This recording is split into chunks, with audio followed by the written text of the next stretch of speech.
Okay, it's mostly like NPC answers, like, oh, they should teach kids history and civics. And then you have to remind them, hey, not only did you take that class, those classes are still also taught to students. So try again. So you found the skeleton. How would you tell it's a dinosaur? You personally, how would you decide? Well, interesting question. I don't know. I don't know research on that.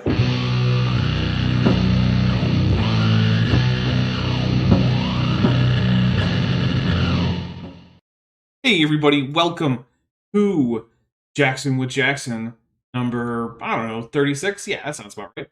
Still Dinosaurs? I am, of course, joined by Jackson Wheat. Say hello, Jackson. Hello, Jackson. As you might have heard, Jackson is going to be talking about education soon. He is, in fact, going to be talking about education over on Chesh's channel. So, yeah, baby. Go check out Chesh's channel. And I think Chesh has some stuff in the works that will be interesting to people. So, seriously, keep an eye on what Chesh is up to. I don't want to give any spoilers because I know more than I think is public. Just saying, keep an eye on that space. So let's see. Hello, everyone. I'm seeing a lot of very familiar faces in here. Oh, and Vishanti made some delicious marinated ham. Jealous. I want some. Burgers. Instead, I have whiskey and cola. And here's the thing: I have a quick little story about the whiskey and cola. This is the same whiskey as last time. Not very happy with it. And here's the thing: I generally like most whiskeys, even relatively cheap whiskeys. I just like the flavor profile of whiskey. However, this is the cheapest handle of whiskey that I could possibly buy because it is literally grocery store brand whiskey. And I wanted to try a different one. I tried their blended whiskey. And on its own, it's not bad. Not great. It's not bad. At least for me, who generally likes whiskey more than most. But I'm just too used to the Canadian whiskey, and it's just not gelling as well with the cola. So it's a double-edged sword because one, it means I don't drink very much of it. And on the other hand, that just means I have to drink it for a longer period of time. So, oh well. In other words, get me to drink as much of it as you guys can, so that way I can get through it and go on to a different booth. Like, Jackson, what are you drinking? I got some lemonade. Nice. I like me some lemonade. It was either this or an Arnold Palmer, and I was like, let's have some lemonade. So. Okay. Well, I mean, I've learned more about Arnold Palmer in the last day than I ever planned to. Or at least, I've learned more alleged things about Arnold Palmer. I'm not going to try to confirm. I just... Yeah. Let's just say I've never seen a presidential campaign rally that spent so long talking about some dead sports player's penis. Yet. But there's always time to see more of them. Maybe sometime someone will break the 10-minute or so record set recently. So, yeah. Anyway, we're not here to talk about Arnold Palmer. No matter how large or small various parts of his anatomy may or may not have been. We're here. Arnold Palmer, am I right? Although his drink is pretty good. I actually do like the drink named after him. Yeah. He's supposedly invented. I have no reason to say he didn't. I just don't know. So, we're here to talk about Charles Jackson and his bird-toting friend here, whose name I don't remember. But Charles Jackson is engaged in an effort to tell us how birds aren't dinosaurs, while falling into the universal creationist trope of not really ever bothering to say what a dinosaur is with any kind of accuracy or specificity, and then using a whole bunch of arguments that sound good until you realize that they're all just parallel to the same arguments that you could use to say that whales aren't mammals, without ever telling you what a mammal is in the first place. Like, oh, dinosaurs don't have pigostyles. Okay, mammals don't have blowholes. What do you do with that now? I mean, not much. You realize it's a bad argument. Moro has just joined the channel at the amnio level, so thank you very much to Moro, everyone. Send Moro some tetrapod emojis and maybe some sessile tunicate emojis, and if you're feeling really cool, you can send maybe some of the new emojis like Clay Dapper. Because everyone likes Clay Dapper. I did, for comedic effect, say to my students the other day, or ask them if they know where their blowhole is. and they all were like doing the SpongeBob caveman meme. They're all looking around like, Braille wow. got Braille Gatubello for $2 says, wouldn't Tiger Woods probably beat Ernie there? Look, I have no idea, right? I I do not know if Tiger would beat him there. I know that Tiger famously had lots of affairs, but I assume that's just mostly because he's rich. Right? I feel like that's the cause there, not because of any particular anatomical prowess or endowment. Anyway, we, for the sake of context, we're being told about various things about birds, especially this particular owl, that are somehow different from dinosaurs without ever being told whether or not those are actually things that can be used to distinguish a dinosaur from not a dinosaur, which, spoiler alert, none of them can. And we're just getting This is a to... really cool owl. Yes, we're just getting... It is, unironically, an extremely cool owl. But then again, I feel like that's true for most owls. So, you know. Fair and balanced. Joe White has also joined the channel at the tetrapod level. Thank you very much, Joe White. Everyone, send additional tetrapods. And Utskea, who's been a member for 12 months and is at the tetrapod level, says, is that guy eating that mic? The quality sucks.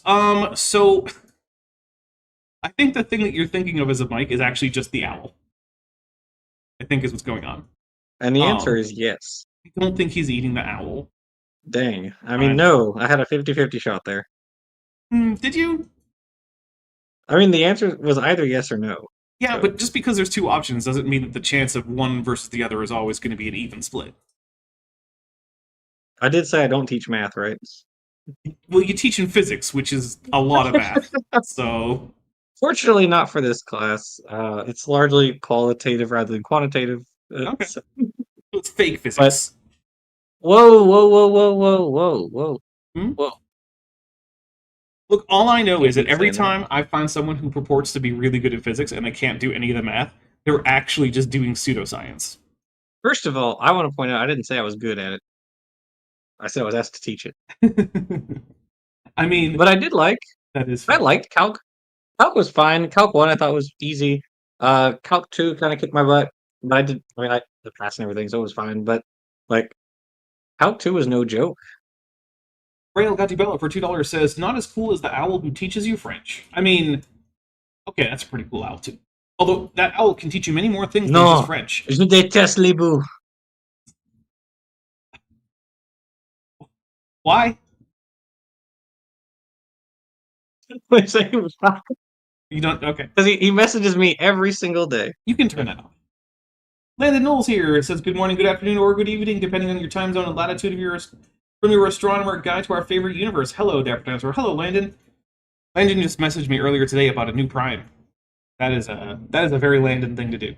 All right, so before we get into this, I'm going to go over the drinking rules as quickly as possible because we've already taken up a lot of time explaining what the heck we're doing today. So these are drinking streams. Now, first of all, if you do not want to play along with a drinking game, that is absolutely fine. If you want to play along with anything that is not intoxicating, that is also fine. You can do tea, juice, water, coffee, soda, vape pen. I don't care. Whatever you want. It's absolutely in no way mandatory that you drink alcohol or anything else that's mind-altering or anything like that. Now, that being said, if you do decide to play along with anything that has any kind of intoxicating effects, please be careful, pace yourself, know your limits, don't do too much. And if you do play, then don't go out and do things like drive a car, operate heavy machinery, fly an aircraft, or text your ex. None of those are good ideas. Don't do them. Don't do it. If you do any of those things, neither Jackson, Wheat, myself, nor the channel as a whole will accept any liability or responsibility. This is a play-at-your-own-risk game. You know your limits. Make sure you're not just being stupid about it. Now, all that getting out of the way, we will take a drink anytime Charles Jackson or the other creationist presenter up here says something that's so stupid we just kind of have to because our brains need some kind of coolant. We will also take a drink if either of them says something that is factually correct and relatively non-trivial, although that part kind of goes away as we go. That has actually come out of their brain through their vocal apparatus and to the microphone that they're using, and then to our ears.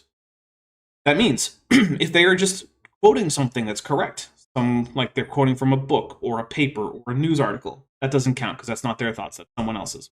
We will also take a drink if they tell a joke that doesn't land, or tell a story that doesn't, or that we're pretty sure didn't happen. That one's going to be a bit of a judgment call, but if it seems like it should end with, and then everybody clapped, yeah, we're probably taking a drink for that one. We will also take a drink if either of them, and this probably won't happen, but if either of them reference anything to do with the specimen of Australopithecus afarensis known as Lucy, and then pretend that we can't know anything about any taxon to which she belongs because it wasn't present on her particular skeleton, then we'll take a drink for that. That is called ad hominid. It can only happen once per stream. So, for instance, if they say that we don't know what Australopithecus' feet were like because Lucy wasn't found with feet, or even if they say we don't know what Lucy's feet look like because she wasn't found with feet, well, guess what? We have other Australopithecus feet, so yes, we do. That is an ad hominid. All right, there's And also... they're on Feet Finder. I mean, they might be. I don't know. I've never used Feet Finder. I have also never used. I don't even know what that website is. Haha. Ah. Anyway, moving on. Also, from what I understand, they don't have enough dinosaur feet, so I'm just not into it. You know, especially those sauropod feet. Good sauropod feet. I am into paleo art. You know an unreasonable amount about sauropod feet. I just know what they roughly look like.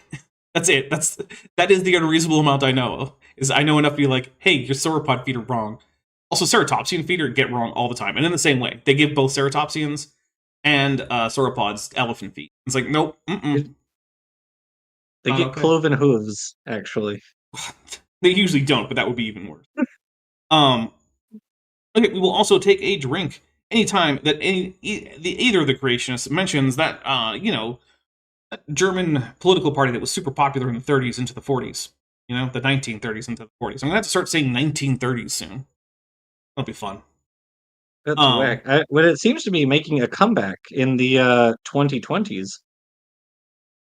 In some regards. You know, they say history moves in cycles. Hey, guys, go out and vote, and then maybe you can break a cycle. Just saying. That's a thing you could do. Although I do think that telling people to vote without actually specifying whom to vote for has already lost me like 12 subscribers in the past day or so, which is weird. Okay. Anyway, we will also take a drink if either of the guys here cites a source, and then we check that source, and not only does the source fail to support them, but actively contradicts them. We call that a Trojan source. We will also take a drink. There's a number of ways you guys can actually get us to take drinks. So, for instance, if any of you decide to super chat or membership milestone and chat anything to the effect that AIG, that's Answers in Genesis, is in fact a bag of dicks, we will take a drink. Now, you do have to be clever, because if you just type that in plain chat in English, YouTube will censor it, which is, usually not what you're going for. So do be careful there. Also, one thing that is a little bit tricky with the donations counter right now is that for some reason YouTube is not updating my chat revenue, which means that I might have trouble keeping track of it. So I might have to go back over it later, like tomorrow, and see whether or not we hit any donation goal if we come at all close. Speaking of which, hey, there's a wish list down in my description for Beethoven. Beethoven is not feeling too well today. He is currently in his room with a bucket just in case he needs to, expel things and can't make it to the bathroom. So, how will he musically style for us? Well, he's already done that in the past, and I just have a recording. So what I'm saying is, if you want to help make Ben have a somewhat better week, and you have a few bucks to spare, I don't know, buy him some, protein chips. Okay, that being said, you can also make us take a drink if you super chat or milestone membership chat anything with any of the kaiju emojis. We have Godzilla, we have Mothra, we have King Ghidorah. If your chat includes any of those and it's either paid directly as a super chat or one of your free milestone, no additional charge milestone chats, we will take a drink for it. We'll also take a drink for each membership gifted up until we get past that 20 memberships donated. If we get to 50, I'm just going to finish this drink and get another one. Let's see. With that being said, I think we've covered everything. If I missed anything... Oh, wait, if Mothra or Godzilla comes by audibly, we'll also take a drink for that. That's a possibility. I think that covers everything. Jackson, do you think I missed anything? Predictions and Dapper's a Professional, which we already had to take a drink for. But I have it on the board. Predictions. Predictions. If either Jackson or I can come up with what they're about to say next, take a drink. Also, if I screw up the production like I did earlier by not muting Jackson, I will take a drink. We all can take a drink. Now, remember, that doesn't work if things crash, like YouTube goes down, or my internet goes down, or the media player decides to crap itself, or something like that, right? It has to be because me that's when screwing creationists turn the wires. Or Satan, as we've learned from other creationists. Or Satan. Right. Yeah. Moro just gifted 5 Dapper Dinosaur memberships. Thank you so much. So that is one of our drink triggers. So let's take 5 drinks. 1, 3, 4, and 5. Now, speaking of members, before we go, I'll just say real quick, if you were looking to get into the Discord server, which is a perk from the memberships, do not ask me for a join link. I will absolutely never send anyone a join link. That is not a thing I'm going to do. Instead, go to your connections on Discord. It's under settings. Settings, connections. Link your the account that you got the membership on YouTube. And in that section, it will give you a list of servers that you have access to by virtue of linking that YouTube account. Mine will be on there if you're a current active member. Click it. You'll have joined the Discord server. If you're not interested in the Discord server, that's fine too. Absolutely okay. No one has to join. Okay, now that that's actually out of the way, here we go. Let's hear more about birds molting, which is what they were just talking about. Now we're going to hear this guy talk more about molting and why it is that birds aren't dinosaurs, because apparently they molt different. Which, okay. Reptiles shed their skin. And so a snake, most species of snake will shed their skin, and it comes off in one piece. So their whole skin, they'll crawl out of their skin. Most lizards will shed in pieces. Their skin will... I just want to point out, snakes are lizards, so he's describing variation within lizard shedding.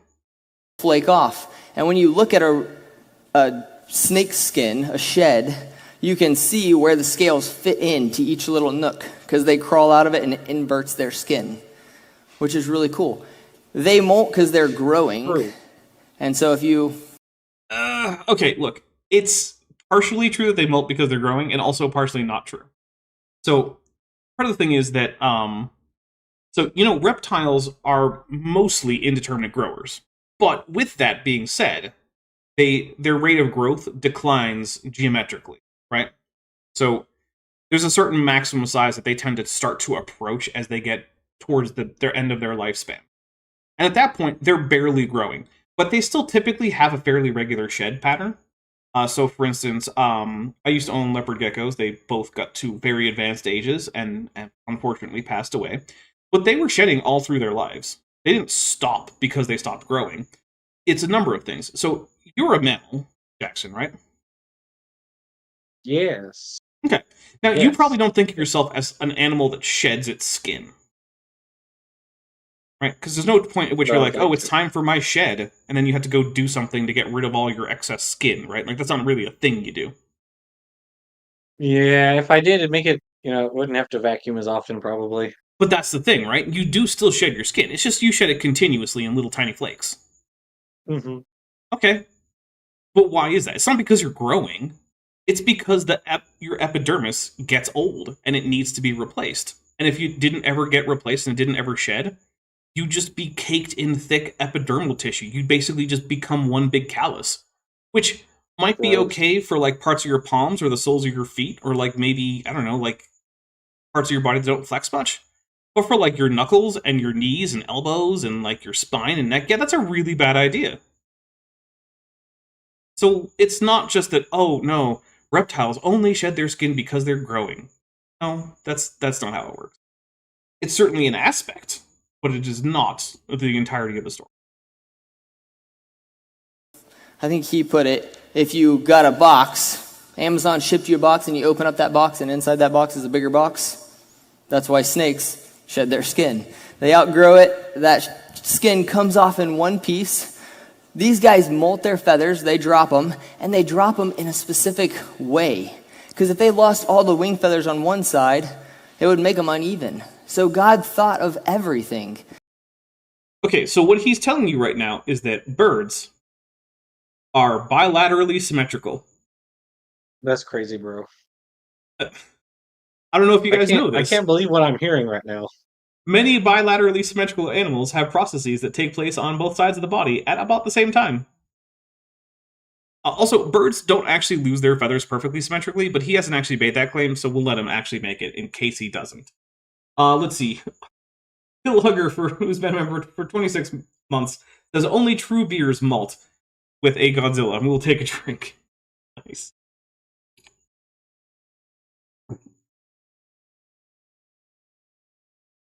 He's like, hey, they need to be balanced. So we'll let them molt in matching pairs. If you look at his wings, they are... I'm being asked if I know if a snake skin in Noah 2014 was a shed or if the snake was killed in skin. I have absolutely. I think I've only seen that movie once, and I don't remember a snake skin. So, in my defense, when I did see that movie once, I had imbibed at least one chemical before going in to see it. Or, well, I say going in like I was going into a theater. It was on my computer, but, you know. Hmm. They're absolutely symmetrical on each side. Okay, so that's not actually true. They are approximately symmetrical. All you need to do is look at birds that actually do shed more or less all at once to see that it's not quite symmetrical. So if you look up, grackles are a great example, because grackles have a dramatic shed period, where they shed a huge portion of their remiges. Essentially, they shed all of their remiges and most of their contour feathers every year over the course of a small window of time. Now, at no point are they completely missing contour feathers and remiges. Remiges, by the way, are the asymmetrical flight feathers that are like basically, if you tell like an 8-year-old to draw a bird, they're basically the only feathers that 8-year-old is going to draw, right? The ones at the edge of the wing and like on the tail, right? So those are the remiges. Alex Markle says, is taking a guess as to what the chemical was. It was not that one. So, you know, that's not the one. But anyway, so it's not completely symmetrical, because the thing is, birds can compensate for missing feathers, right? Like, if you were to pluck a remage out of a bird, which don't do that, that's cruel, those are pretty deeply embedded, and if they're not ready to be shed, it's going to hurt the bird. But if you did it, or if you just clipped a remage, right, just one feather you just clipped, it's still going to be able to fly. Will it be as good at flying? No, that's what clipping a bird's wings are. But birds who have their wings clipped can still fly. And even if you only clip one wing, they can still fly. They'll be able to compensate. They won't be as agile. They won't have as much stability, but they'll be able to do it. So this exact symmetry is just not actually even true. It sounds cool. It's just not actually true. You can map out the feathers on one side, and you can see the exact mirror image on the other side.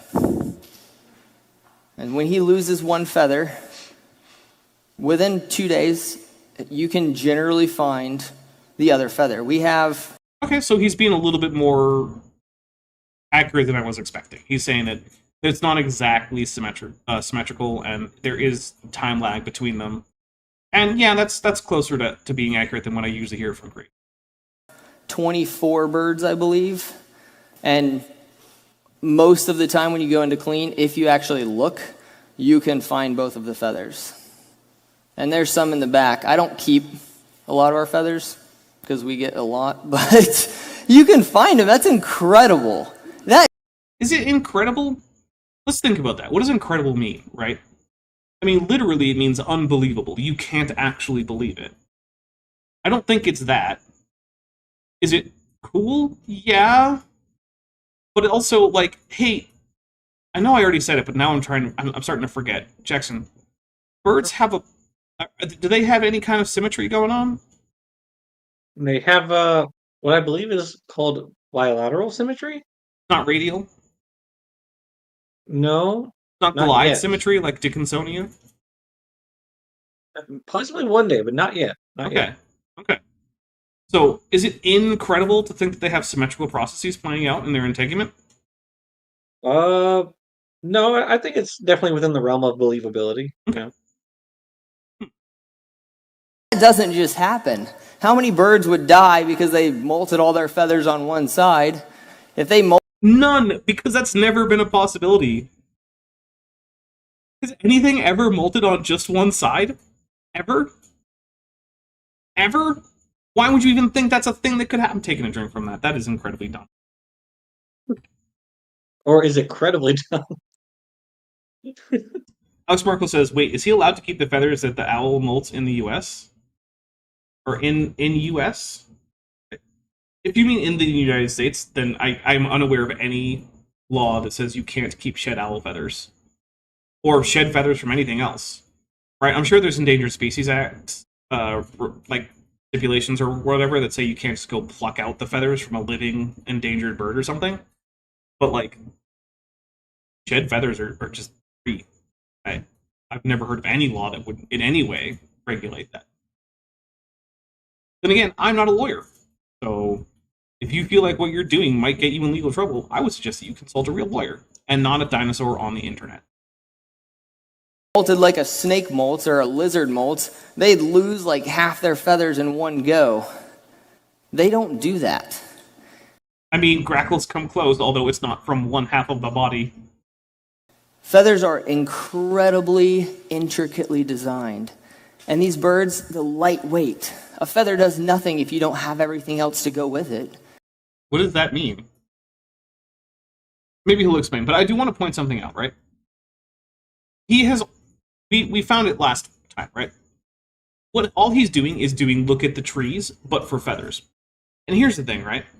Noting that something in biology is really, really cool isn't an argument. It's not an argument for evolution, it's not an argument against evolution, it's not an argument for design, and it's not an argument against design. You actually have to go give us a reason to go from cool structure to your conclusion of therefore evolution fake and God real. So, like, the Migratory Bird Treaty Act prohibits the ownership of raptor feathers. I feel like that might be one of the obeyed things.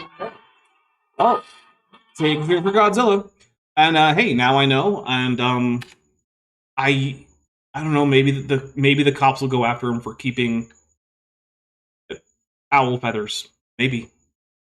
Isn't that one of those? That's one of those laws. Like, who's gonna tell? You know, or I mean, look, who's gonna maybe Alex prosecute? Markle will tell. Hmm. Maybe Alex Markle will go back to our previous episode, get this guy's name and location down, and then, like, I don't know, tell the forestry sir. I don't even know who enforces that. They're just gonna kick in your door, and be like, "Where are the raptor feathers?" Oh, and Cindy Alpine Octopi says it's illegal to have eagle feathers in the USA unless you have a permit, generally only given to Native Americans. There you go. Hey, look, I don't have any feathers at all, so I mean, I don't even grow You're any. a ceratosaur. Wait, what if they're my feathers? What if I grew a feather? do ceratosaurs? No, but Did they? No, they didn't. Okay. I'm speaking for my hypothetical sapient bird friends. Okay. Well, hey, there you go. Like I said, I'm not a lawyer, so. I do think though you'd probably have trouble getting like a mens rea on that particular crime, and I doubt that it's like a strict liability type of crime where you don't need to establish mens rea. But then again, also still not a lawyer. But yeah, I guess if you want to report a crime, you report him for owning owl feathers. If you don't have those hollow bones in that lightweight bird, if this was a reptile, this would... It is a reptile. Nothing but hollow bones or being lightweight precludes it from being a reptile. So, reptiles are mostly defined by features of their skull. Birds have those features, at least as embryos. So they're reptiles. Being a reptile has nothing to do with how light you are, how heavy you are. And here's one thing. Jackson, have you ever heard a creationist deny that pterosaurs are reptiles? Because I don't believe so.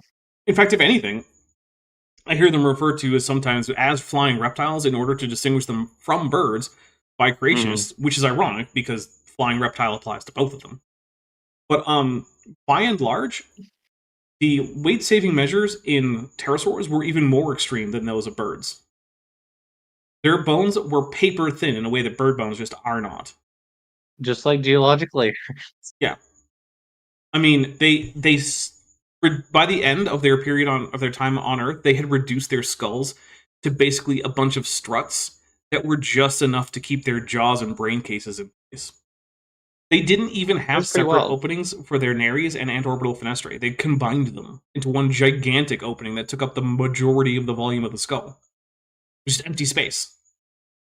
And most of them had That's pretty heads. whack.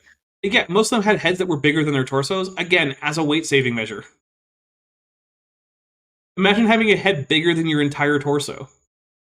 That is itself mostly just made of struts. And then all your limbs are themselves made of paper-thin bone. It's still a reptile, because nothing about being lightweight means that you're not a reptile. Nothing about having feathers means you're not a reptile. Nothing even about not having scales means that you're a reptile. There are scaleless reptiles out there. Not very many of them, but they're out there. And as we discussed last time, because they tried saying that only birds have their particular type of respiration, and we're like, nope, Yeah, not only crocodilians have that too. crocodilians have a similar respiration, also some dinosaurs that were not birds, like Majungasaurus, we know had all of the same thoracic, cervical, and limb air sacs that birds have, which strongly implies that they had essentially theropods in general inherited basically the exact same lung style that birds have, making it sort of pre-adapted to flight. Might go a long way towards explaining this, which actually might push the origin of the avian style respiration back into Archosauria, which would mean that pterosaurs might have had a similar idea too, which would go a long way to explaining their extensively pneumatized bones, which is what we mean when we say hollow bones. We don't just mean that there's a cavity in the middle, right? Because you have a cavity in the middle of your bones for like marrow. But what you don't have is a bunch of air sacs in the middle of your bones that connect to your lungs. That's why that's different. Would be a 30-pound animal. It's not. He's 5 pounds. That Take a drink is for complete incredible non sequitur. design God thought of everything. He's beautiful. Yeah. So the thing is, this is something I've been thinking about, right? This is a style of argument that creationists use, where they just point to something that is particularly cool about an organism, and then they say, how could evolution couldn't do that? Which then implies the idea that they do think there are some structures that evolution could make. And so my question would be, if I were in a conversation with this guy, we're like, okay, what features of birds do you think aren't cool enough to preclude evolution? Like, could their claws have evolved, do you think? Like, what about their rib cage? Is that boring enough to have evolved? Because apparently the argument is like this. If something is boring enough, then sure, evolution can take care of it. But if I find it interesting enough, then it has to not be evolution. And not only do I not understand how that works on a logical basis, they never seem to accept or talk about the other half, which is that it implies that things that aren't cool can evolve, and then going from there to say, well, which things could be explicable. They don't ever do that. Moro, with their first super chat on this channel, says birds are lightweight. Tell that to the 200-ish pound ostriches. This guy is almost as ignorant as the bag that is AIG. We will take a drink for that. Thank you very much. And yeah, I mean, there are definitely exceptions, like ostriches. Rather hefty. Although still not as hefty as you would expect for a creature of that size. Mammal. So. Alright, here we go. How far can he turn his head? So owls, they have those big eyes. They're so big they're immobile in their sockets. That's pretty typical for birds. There's a reason that birds use head stabilization for gaze stabilization. So, Jackson, have you seen those videos where someone picks up a chicken by the body and then moves it around and the head stays perfectly stable? Yes. That's because that's how chickens stabilize their gaze, right? They don't really have the ability to significantly move their eyes in the sockets. And so the only way for them to stabilize their gaze is to hold their head steady. Mammals tend to stabilize their gaze by micro movements of their eyes, right? So when you start to turn your head, if you're focusing on some particular thing, right? Like, let's say, for those of you who are watching, right? Focus on the first J in Jackson with Jackson at the bottom of the screen here. And then just turn your head side to side while focusing on that J. What you'll notice is that the J actually stays pretty stable in the center of your vision. That's because your brain is automatically turning your eyes to stay focused on it. And until you turn your face so much that your brain can't keep doing that, you're going to find that you stay stabilized. But then once you do turn your head fast enough or far enough, what you're going to find is that you almost instantly, to your perception, snap to a different stable gaze. That's because your eye movements are rapid enough and your brain is good enough at cutting out all the blurry nonsense in between that to your consciousness, all you really see are different snapshots of steady gazes. Birds have to do that with head movement, which is why they also bob their head. So when a chicken moves forward, it has that head bobbing motion. What's actually happening is that for some of the gait, the head can remain stable enough that it can be stationary, but then the chicken's eventually going to get far enough forward that it can't keep moving its head backwards relative to its body. So it snaps its head forward as quickly as possible to get a new stable gaze. And then it repeats that over and over as it So this is not something that is just an owl thing. Owls have a particularly severe case of this, given that, their eyes are enormous. Brennan, I don't sell literal snake oil herring, says, has joined the channel at the Tetchpod level. Thank you very much. Everyone, send more emojis, which it does seem that you guys are doing, so thank you very much. All right. So he can't look side to side like we can. So God thought of everything and gave him the ability to turn his head 270 degrees, 3/4 of a turn. If I hold him this way, he can look at you guys if he turns his head towards me. So we were working with injured birds of prey. And then when we were looking more into it, we decided to get an exotic species. These guys are from Europe, Asia, and Northern Africa. And he came from a breeder in New York. That feels scummy. Don't like that. Yeah. Getting bred birds, yeah. Yeah, I mean, unless this breeder is doing this for conservation purposes, which does not seem like the case, because if that were the case, then he wouldn't just sell like a single owl without a breeding partner to some random zoo. So yeah, I don't like the idea of people just breeding wild birds of prey, unless it's for conservation purposes, which doesn't seem to be. So yeah, don't like that. That seems pretty unethical. So yeah, I guess this guy has gone down somewhat in my my nation. So he came from someone who breeds them for zoos, falconry, and educational programs. His hearing's about 10 times more sensitive than ours. And if you can find the ears on your head, you can find them on his. And this species... That's crazy, dog. Except they're asymmetrical, so it's not quite that easy. Which I don't know why he wouldn't go over that, because it's another really cool thing about owls, although it doesn't help them not be dinosaurs, because nothing about being a dinosaur says you have to have perfectly symmetrical ears. But owls actually have ears that are offset vertically from each other, which helps them pinpoint the location that sound is coming from. Now, mammals don't normally do this because they have a structure called pinnae, which you do have as a human. It's just that your pinnae are mostly immobile. So that's the outer ear, the cartilage part of your ear. Now, some people do have the musculature that allows them to just barely raise or lower or wiggle their ears just a little bit. But if you notice like your pet dog or cat, or if you ever notice like a deer in the wild or a rabbit, they'll swivel those pinnae, those external ears, towards sound. That's how mammals can do sound pinpointing. Most birds can't really pinpoint sound very well, but owls can, specifically because of a combination of their hyperflexible necks and the fact that their ears are asymmetrical. So I don't know why he's not going to go on about that and just say, well, his ears are in the same place yours are, which is just to say behind the jaw, because that's, where ears are.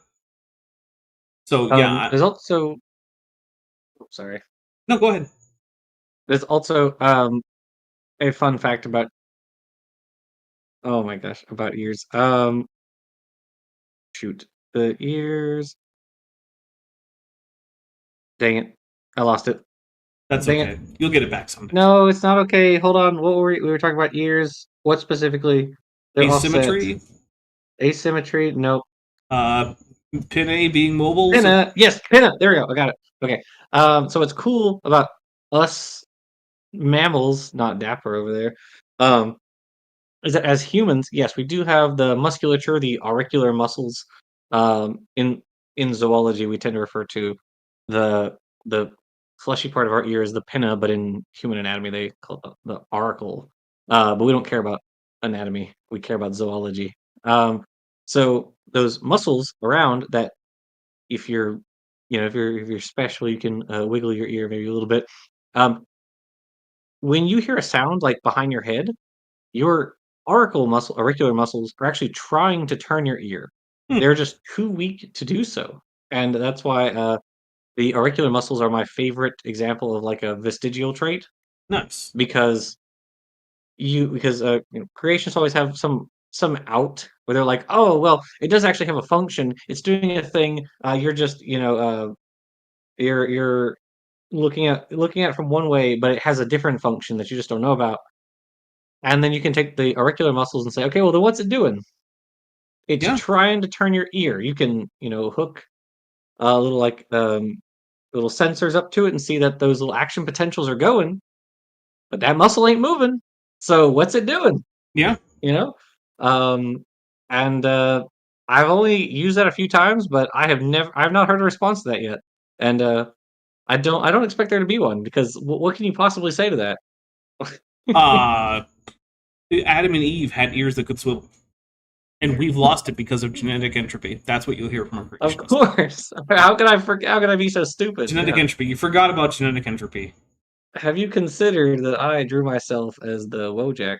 Yeah. All right, here we go. Is more of a visual hunter, but they do have slightly offset ear holes. Oh, he is going to talk about it. All right. Oh, look You at know, that. good job, buddy. We'll take a drink for that. Good job. So, okay. So if you guys close your eyes and I sneak over somewhere and I say something, you can tell where I am side to side. These guys can do it side to side. That offset ear hole helps them do it up and down too. So it helps them pinpoint where their prey is. We have a point here. Does anybody have any last questions? There's one right in front of you. Great question. What makes their head be able to turn all the way around? I mean, I'm hoping that he'll talk about the absurd number of cervical vertebrae that most birds have. Because mammals, you know, they're pretty much set at 7.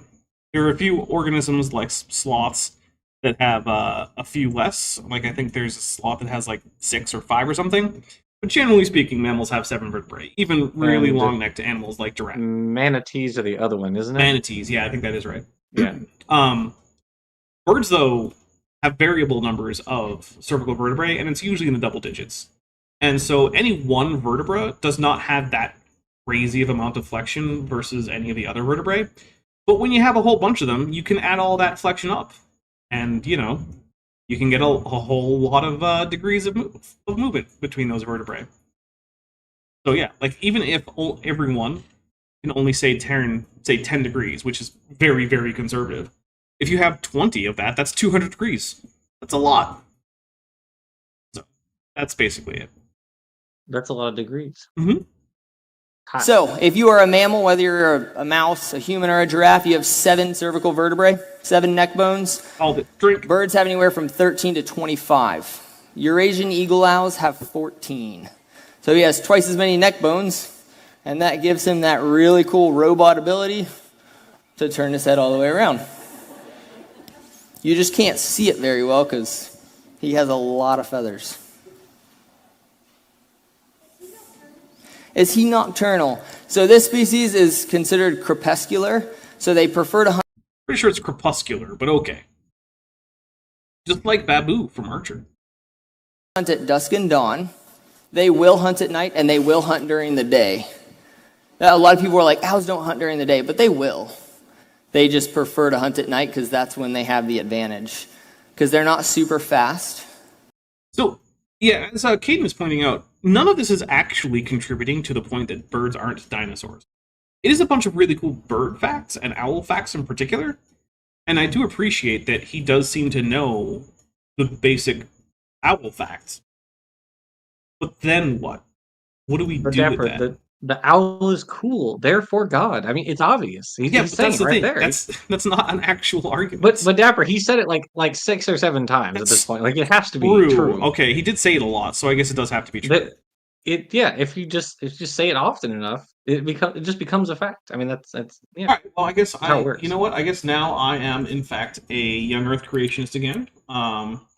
This channel is going to be changing to Dapper Dinosaur Truth Ministries, and we're going to just do young Earth creationism and maybe flat Earth. Because I mean, if I'm going to be a young Earth creationist, I might as well go all the way with the biblical literalism, right? And just be flat Earther. I mean, what's the downside at that point? Real Gatibello says, "Was get Genesis on Pusillinen?" Yeah, is that Finnish? Is that what we're doing? Is Finnish? I don't actually know, but I'm going to take a drink for it. And then Joshua Yeast gifted 5 Dapper Dinosaur memberships. Thank you so much. I will take. Oh, that was too many. Oh, come on. So that's a Dapper's a professional drink right there because I can't get the numbers right.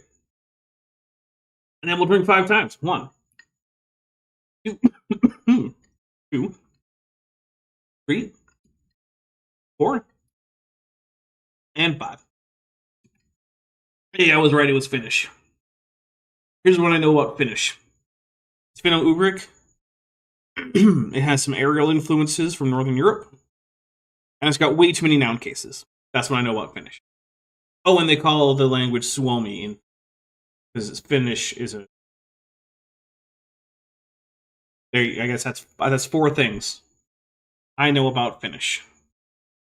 So, I guess I knew that Tolkien liked it, but that's more of a thing I know about Tolkien than a thing I know about Finnish. So I'm still sticking with 4. This species can fly 35 miles an hour. A lot of the hawks can fly super fast, and a peregrine falcon can stoop at 240 miles an hour. And when we go back in the gorge today, we might get to see some, because we have some back there. Yeah, so he makes that when he's like communicating with you, he does make a classic like whoo hoo owl sound. It's really fun. He almost never does it when he is out of his aviary, but he does it just about every time I walk up to his aviary. Oh, he'll that start is actually kind of cooing at you. And then he also makes little like screeches and stuff. If you annoy him, he'll make like really high pitched like. Meh. I mean, these are cute. Okay, we're gonna skip ahead a little. So they hang out with the parents for quite a while. Won't even know what they can't. They're the size of like, Is it One just him? on Okay. the list, but Jackson they're does come not. back. how big are their eggs? So basically, I Making a return. just don't care that much about owl facts that don't help us make the point. Right? Now, I will grant that cool owl facts are very cool, but they're also not entirely the point of the video. And also for, legal reasons, if all I do is let him say owl facts while I rebroadcast it, I'm actually on the wrong side of fair use there. So, in an effort to make sure that's not what happens, I skipped ahead a little bit.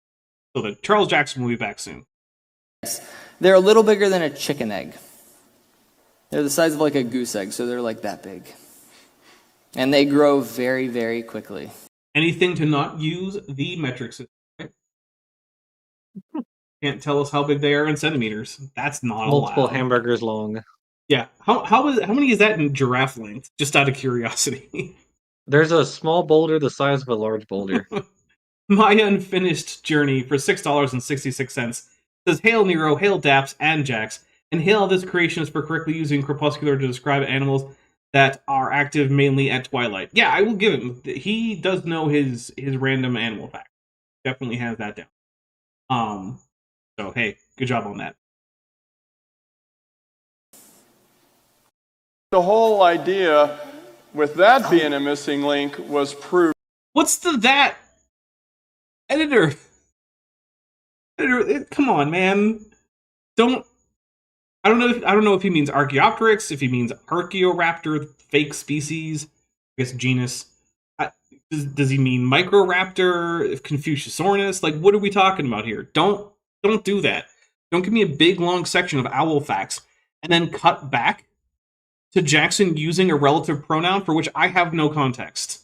It's not even a thing about Jackson, right? This is the editor.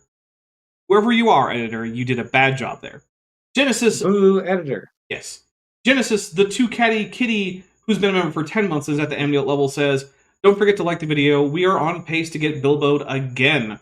Not quite, but we're not too far off. So yeah, I would recommend liking the video. Rail got to Bella for $2 says, "A goose egg is also what these arguments are worth." That is correct. And for some reason, chat revenue is still not showing up. The biggest problem that this is going to cause is when people start super chatting in amounts that are not dollars from the US. Because I do not keep all of the conversion rates in my brain. So if you're from not America, we'll have trouble counting your contribution. So don't know. I'm sorry. I don't know how to fix that. Wrong, but I never told you what was wrong with this chart from National Geographic. And I read through it really fast, but they tell you what's wrong with that chart. This is the little thing on the right, and if we zoom in on this part here, this family tree at the left. Is he doing the thing again where he's like, they're refuting themselves on the same page? I think so, but part of the problem is we're not zooming in to the thing, and so okay, look, we can tell that this whoever's doing the camera work here is a pretty amateur guy who's just pointing a camera. This camera has an auto light level thing that automatically sets exposure, which means that most likely the camera operator does not know how to manually set exposure levels. And unfortunately, the thing that we're looking at is too bright for the current exposure level. Now, ideally, you lower the exposure level or zoom in to the slide, which would fit, the auto exposure would fix itself then.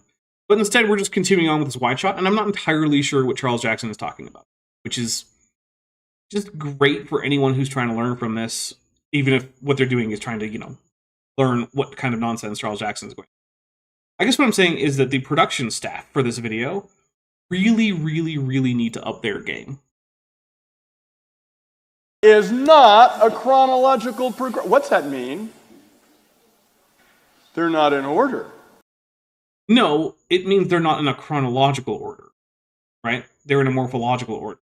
Jackson, take a drink for Godzilla. Jackson, can you think of any transitional forms that might be alive today on Earth contemporaneously, such that they're not in any kind of chronological order, but still form a morphological continuum from relatively basal to relatively derived seahorses? I'm gonna pretend I wasn't given the answer. But I would have to reach deep into the crevasses of my brain and say, like seahorses and pipefish and like signathids generally. Yeah, that's exactly what I was thinking of. Want to explain to Okay. our audience exactly how that works? So when you have an adaptive radiation, by which I mean like when you have a lineage of organisms who invade a particular environment, and then because there are multiple sort of like microhabitats, I guess you might say, within this one environment, you can get natural selection acting differentially on populations within this lineage, leading to different adaptations within these lineages, and you can get speciation kind of concomitantly across multiple different these microhabitats within one kind of general environment or one general geographic area. So, kind of the famous examples like Darwin's finches, you have one population that invades the Galapagos archipelago, and then these birds kind of segregate by population to these different islands, and they each have their own particular food sources, and so their beak sizes adapt for their particular food sources. In the case of seahorses, this is again another. It's a bit older than the finches because the finches have only been around, I think, the Galapagos tanagers really have their radiation's only been around for like I think like 5 or 6 million years, something like that. It's pretty recent. Um, but the seahorses and pipefish, their group, seahorses and pipefish are comprise the family Signathidae, which means fused jaw because they have this long tubular snout, with which they suck in food. And they're members of this order called Synathiformes. So Synathiformes has a bunch of fish that some of which look kind of like pipefish. You have things like trumpetfish or cornet fish, which and also ghost pipefish, the Solenostomus, that do look like pipefish, sort of, but they're a little bit different. They do have that um, fused jaw structure. And then you have other members of this of Synathiformes, things like goatfish, which look more kind of like traditional fish. So you have Synathiformes, the order, where you have more fish-like members of this group, and then you have your pipe. Well, then I guess you might say you have like your trumpet fish, cornet fish, which are still fishy, right? But they have this tubular snout. And then you kind of downsize these guys into pipefish.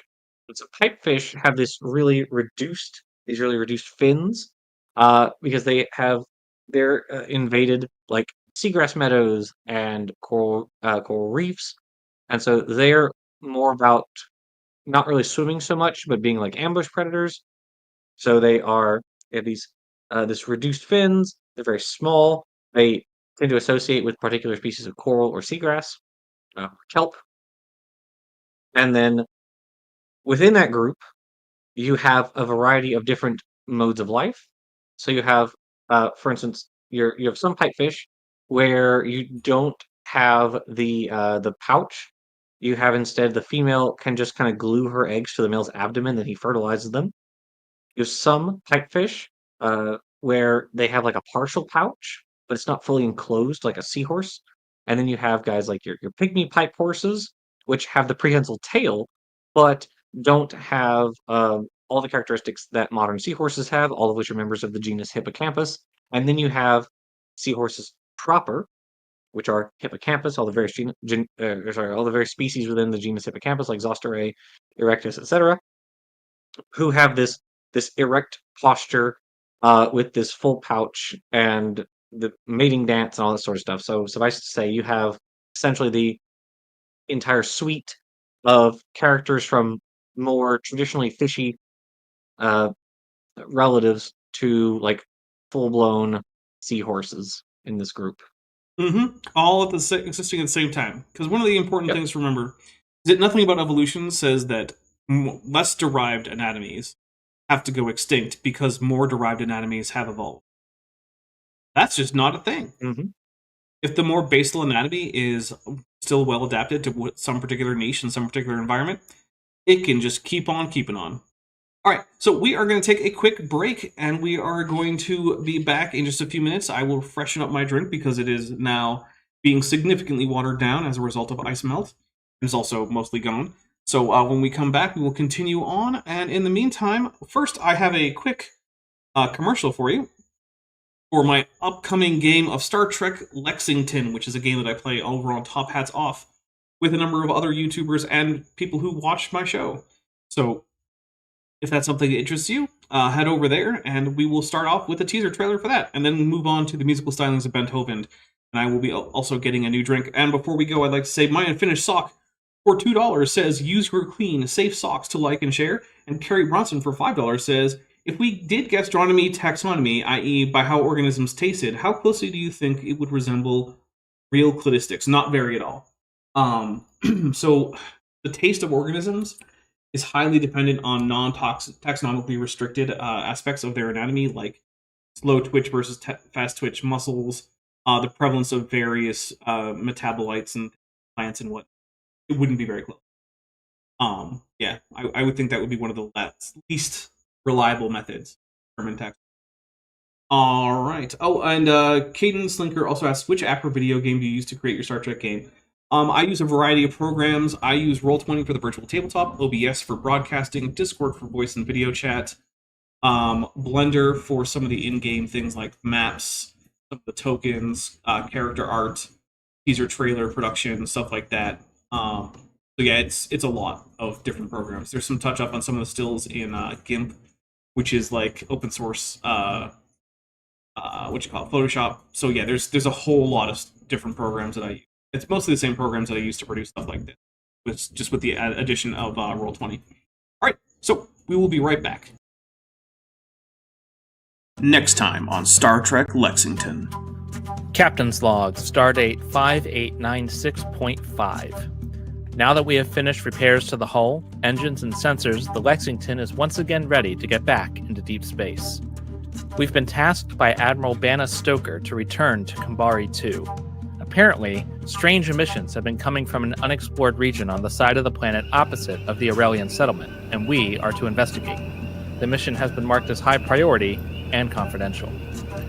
We're at warp now, and are due in the Kumbari system later today. Kumbari 2 is a verdant M-class world full of lush vegetation, and more than a few species of dangerous wildlife. Now it seems to hold a secret buried beneath its ancient surface. The crew must avoid the natural dangers of this untamed wilderness. But it would appear that they are not alone. A familiar face is also interested in the ruins, and not for simple scientific discovery. Can the crew discover the source of the strange readings and avoid being eaten, all before their rivals find the source themselves? Find out on October 25th, 2024, only on the Top Hats Off channel.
And we are back. Welcome back, everybody. Apparently there's a motorcycle. That's fun. I need to get a more away from the street location to stream from, but I don't really have that option currently. That being said, welcome back, and I hope you guys like that teaser trailer. That creature at the end, because I know I have had questions about this, I want to say it out loud. I did not create that creature. I did, in fact, purchase that as an asset. However, I did make all of the animation for it. So, there's that. Yep. And if you want to know what it is, because I've also had that question, you'll just have to watch on Friday at 5 p.m. Pacific, which is 8 p.m. Eastern, which is middle of the night for my European players, but that's okay, because they agree to it. With that being said, real quick, I want to say that this channel is almost entirely supported directly through the generosity of my viewers, patrons, and channel members. So if you are currently enjoying what I do and you want to help out with the channel financially, then there are a number of great ways to do it. The first one is probably the Patreons, where I get to keep the most. Then there's the channel memberships. Both of those get you access to my Discord server. Both of them get you access to scripted videos early. I'm hoping to have another one out by like the end of the week, but then again, every time I say that, it means that it's going to take like another extra week, so who knows. Soon, hopefully, with a TM on it. But yeah, we're still months and months ahead, so there's hours and hours of extra content. The Patreon starts at $1 a month.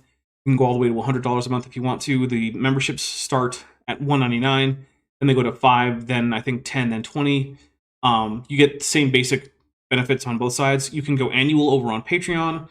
The memberships also do get you access to channel emojis. You can turn your name green. You get the cool badge next to your name.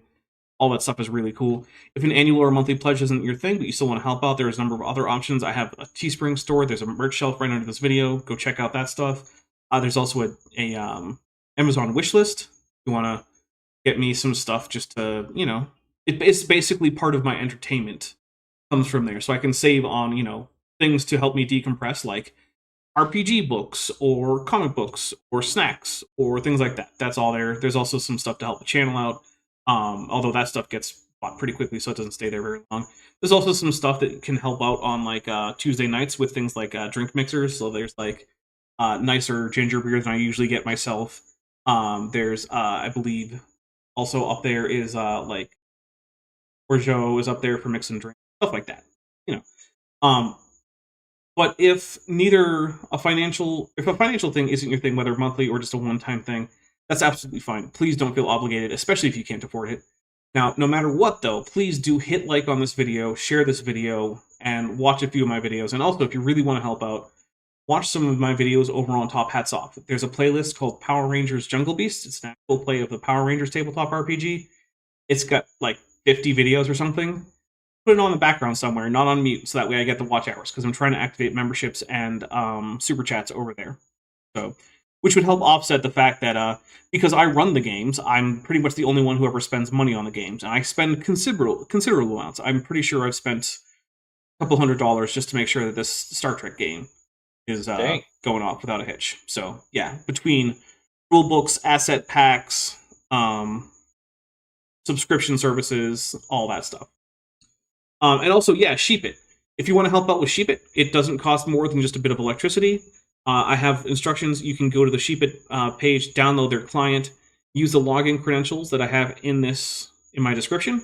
It is a password key. It is not my actual password. It won't give you access to my account, but it will let you set it up so that when you render on Sheep It with their client, I get those points. The way Sheep It basically works is when I render things, like for my videos, it costs me points. And when other people or myself render things that aren't for me, I get points. So it's a trade-off of that. And so yeah. And then Olivia Williams, who's been a member for 29 months and is at the Tetrapod level, says, that makes me want to ask, any feelings about Shadowrun? I don't have any strong feelings about Shadowrun. I don't believe I've played it. I certainly haven't run it. But I'm aware of like the genre and some of the conventions of the game.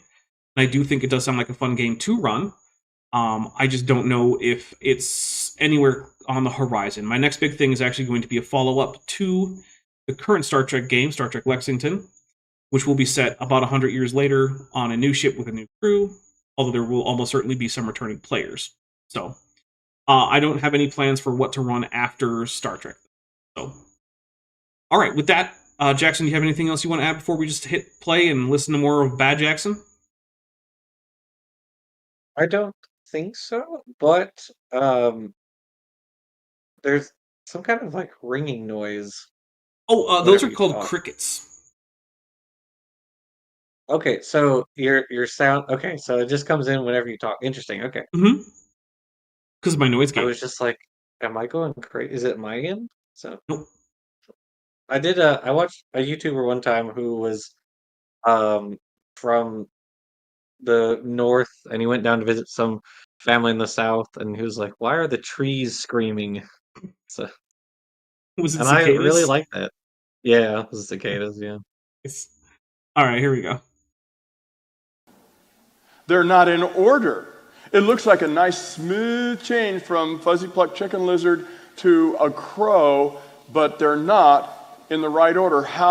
Why did they say that? Because by their own radiometric dating methods, these things are not in the right order. They put them in that order because it looks better for the story of evolution, and they admit it right Well, here. I mean, so again, as we talked about earlier, like it's a morphological transition. It's not, or it's not a like actual ancestor descendant uh relationship that's going on here.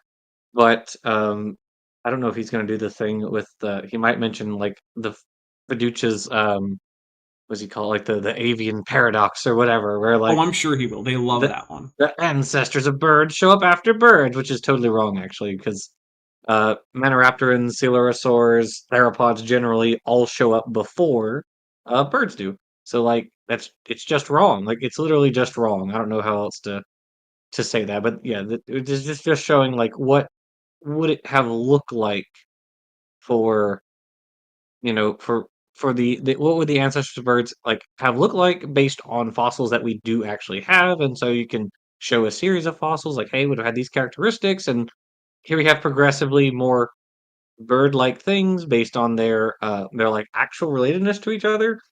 But he's not going to talk about like the actual characteristics that troodontids and dromaeosaurs share in common with birds, or the characteristics that like you know other Maniraptorans share with birds, or Coelurosaurs generally.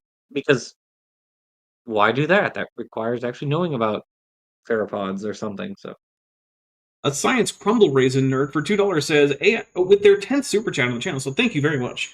Says AIG equals golfer item Trump loves talking about, and I will take a drink for that. Thank you very much. Although remember, technically we're supposed to be doing a bag of those.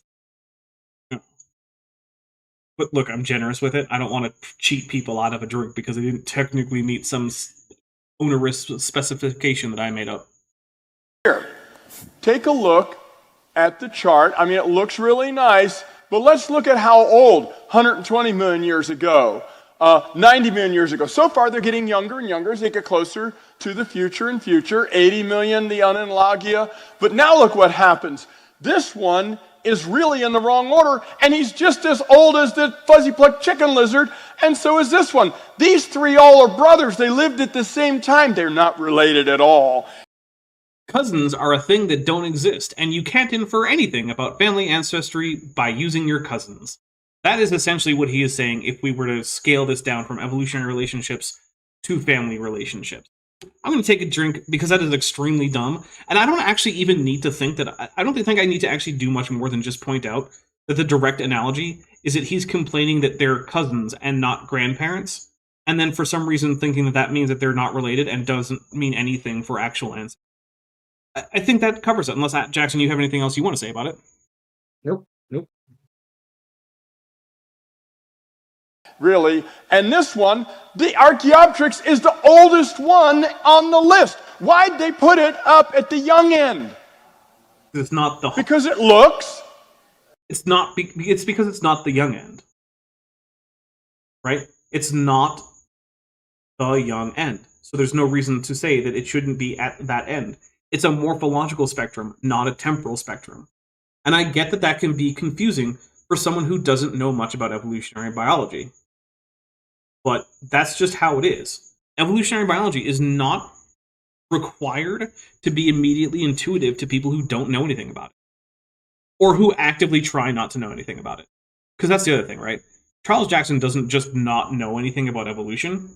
he actively tries to misunderstand it. We've seen it over and over in this series. On the previous, what is it, like 35 episodes? Mm-hmm. So, yeah. The most like a bird. It looks the most like a bird, and it could. Except it, I like that everyone in the audience was like, I don't know what he's going for. yeah, there is that. But also the other thing is, like, if you take the broad range of avian and avialan and just general dinosaur diversity when it comes to things that aren't quite in class Aves, Archaeopteryx is far from the most bird-like dinosaur we have. Any enantiornithine bird is going to be far more like a member of Aves, right? Because here's the thing that creationists also often forget, is when we say that something's a transitional, we can still call it a bird, right? The word bird doesn't have a technical definition, and most paleontologists I find working with dinosaurs tend to equate it with aviale. But traditionally, it was a word applied to just the class Aves, and aviale contains a whole host of organisms that are only broadly like members of class Aves, in very general senses, that lack many of the characteristic features that have been part of like the anatomical definition for quote-unquote bird for a very long time. And what calling anything an aviale is doing is a subtle redefinition of the word bird, but because they're talking about technical things and using the technical terms to clarify, that's okay. But what then happens with creationists is they will use that ambiguity, there you go, to play word games. And they'll say that, oh, because Confuciusornis is just a bird, it isn't evidence for evolution, even though it's just a bird that has a different wing arrangement, a different shoulder arrangement, a different skull arrangement, and a different foot arrangement than modern birds. Who cares about that? It's just a bird. Except it's a transitional bird. Right? You It's just like, gotta eyeball it. yeah. If it's sort of like if we decided to just start calling anything that's closer to a human than to a chimpanzee a quote-unquote human, that wouldn't suddenly make like Sahelanthropus chinensis not extremely basal and a lot more like a basal Miocene ape than it is like a human. Just because we start calling it a human. And Edwin M. just gifted 20 Dapper Dinosaur memberships. Thank you so much. That is extremely generous. So here we go. We are at the limit of how much I will try to count out. So, Jackson, if you want to talk to people about the differences between evolutionary grades and clades and grandfather paradoxes and stuff like that, while I try to count out 20 drinks, I would be very grateful. Okay. Yeah, I was gonna go for the. Well, first I was gonna say that the "it's just a" argument is just deception. Like that's all it is. It is an attempt to downplay the real differences between two different things because, as Dapper was saying, we have a collection of organisms that display. If we're starting with like aviale, for instance, and then moving towards aves, you have increasing crown characteristics among these birds. So like Confucius orniths and Enantiorniths are going to have more crown characteristics than like Archaeopteryx is, and then there are going to be birds that are more derived. They're going to have more crown characteristics than any of those guys, and so on. But creationists flatten all of that out by referring to all of them as just birds, and anything outside of aviale is just a dinosaur. But again, they're just flattening out what that means. Same for the Sahelanthropus example. If it's just a human, the assumption you might draw from that is it has all the characteristics that modern Homo sapiens have, which of course is not correct. What creationists usually do is they'll say anything that's not Homo is just an ape. But what kind of ape is it? More like a chimpanzee, an orangutan, a gorilla, a gibbon. It just flattens out all the characters. So it's just a distraction tactic. It's meant to evade rather than actually address the issue because creationists literally don't know anything about paleontology. They never do. You can never get them to talk about it. As Dapper and I have tried many times. Every time, it's so often on Twitter, we'll come across some creationist talking about something fossil related, and then we get them on, and what's the only thing they ever talk about? Genetics. They literally never talk about fossils when they come on. And even then, Like, they're not usually once. abysmal at it. Correct. Yeah. A metageeky platypus monk princess for $2 says, if cousins aren't real, no incest after the arc, which is a requirement, by the way, for the arc story. A whole bunch of that. So, all right, I'm gonna hit play. Fly, and the Eolulibus is because it has the alula bone. Jeez. Oh. Okay, I'm gonna take a drink because Eolulibus having a little bone or whatever he just said made my brain hurt. Eolulibus, which is not the easiest thing to say, I'll give him that, is an avialin that is the oldest known avialin with an alula. What the alula is, it is a part of the wing that comes off of digit 1 or the thumb. Now, all avialins have thumbs, but these are specifically remiges that are put on the wing that function as a forewing, which is basically the same function that a... You ever look at a plane wing when it's landing, like maybe you're flying commercially, and there's that flap that comes down really far when the plane is just about to land. And what that thing does is it greatly increases lift at the expense of also greatly increasing drag. Now that provides an advantage if you're coming into land, because it greatly reduces stall speed while also forming a bit of a brake so that you actually do lower your speed. Because if you come in for a landing at full speed, that's going to be pretty dangerous. But if you can drastically lower your speed without stalling, or essentially losing lift, that's much safer. And that is what the alula does. But we don't have any evidence of an alula on any avialin until Eolulibus. Now, we do have examples of avialins who, if they had an alula, we should have found it preserved. One great example is Archaeopteryx. Because of the exquisite preservation of essentially every single feather on the wing of Archaeopteryx, we know it didn't have an alula. Now, if you're someone who watches my early access videos, going for Godzilla. If you're someone who watches those videos, you will very shortly be finding a creationist who works for AIG, who has decided to, on the basis of nothing other than it would be convenient for him, reconstruct all avialins as if they had alulae. And I will be talking about why that is a silly thing to do.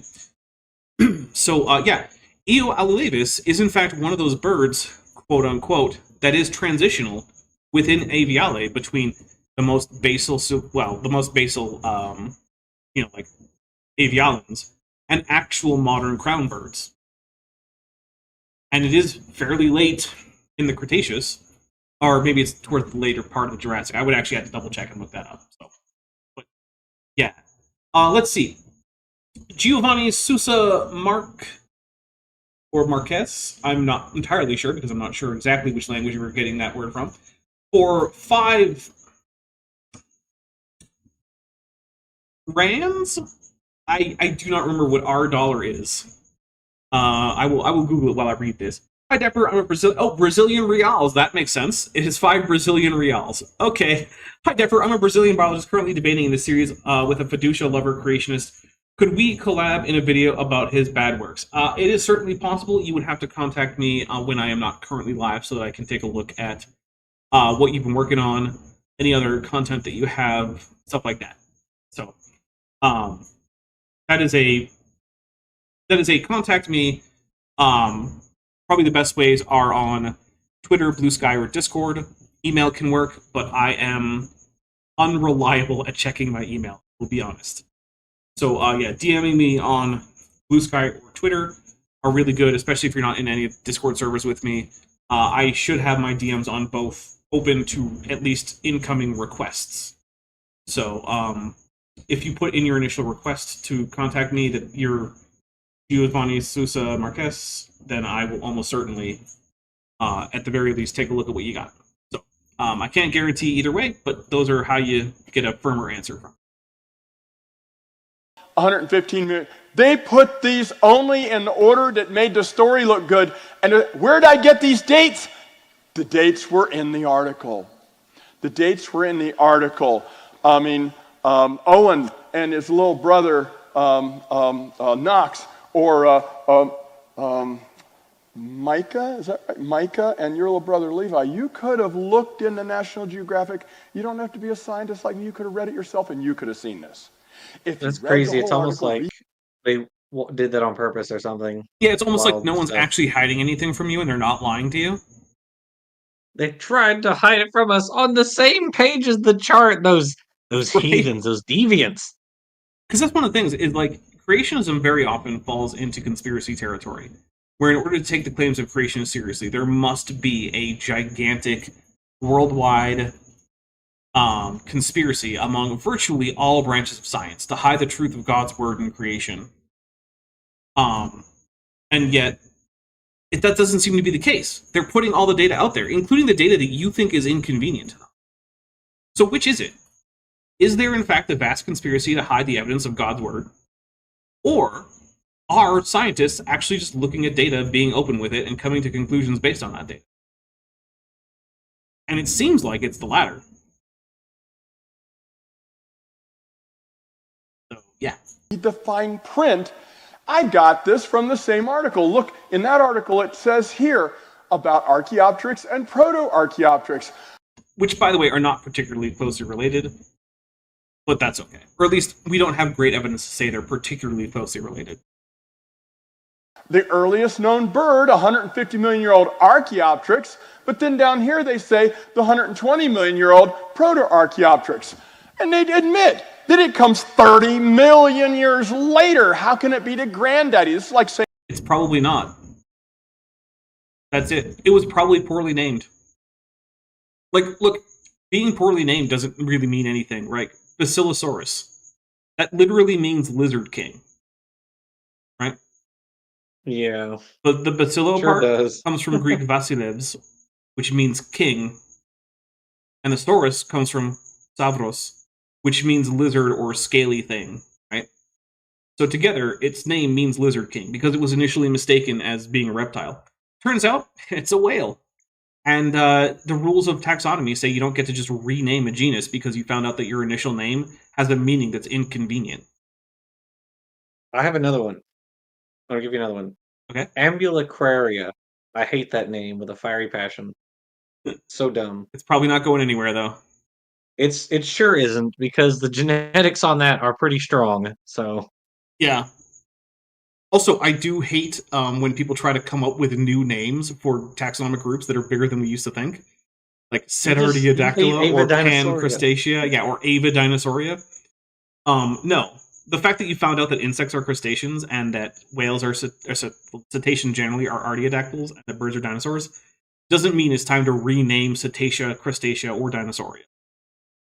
Or Artiodactyla, for that matter. Because I said Cetacea instead of Artiodactyla. My bad. you're older than your grandparents.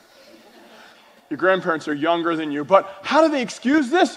Well, this may be how Archaeopteryx' real ancestors did look, so we put it that way. Yep. So Nope. we put it that way. Fine. It's more complicated than that.